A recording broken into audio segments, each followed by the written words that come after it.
നമുക്കൊരു സ്റ്റൂളായിട്ട് വേണം. എന്നതിന് 4 ഉപയോഗങ്ങളുണ്ട്. നമുക്ക് എന്തൊക്കെയാണ് ഉപയോഗങ്ങളെന്ന് നോക്കാം.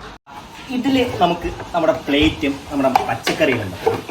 അത് കഴിഞ്ഞതിന് ശേഷം ഇത് തുറന്നു കഴിഞ്ഞാൽ നമുക്കൊരു കത്തി എടുത്തു കഴിഞ്ഞാൽ നമുക്കിതിൽ പച്ചക്കറി, ഇറച്ചി, അതുപോലെ എന്ത് വേണോ നമുക്ക് വീട്ടാവശ്യത്തിന് എന്ത് വേണോ നമുക്ക് ഈസി ആയിട്ട് കട്ട് ചെയ്ത് ഇതിൻ്റെ ഉപയോഗം കഴിഞ്ഞ് കഴിഞ്ഞാൽ ഇത് നമുക്ക് ക്ലീൻ ചെയ്തതിന് ശേഷം അകത്തോട്ട് വെച്ച് കഴിഞ്ഞാൽ നമുക്ക് അടുത്ത ഉപയോഗം പറഞ്ഞു കഴിഞ്ഞാൽ നമ്മുടെ ചിരവ എടുത്തിങ്ങനെ വെച്ചിട്ട് ഈസി ആയിട്ട് ഇതിന് പുറത്തിരുന്ന്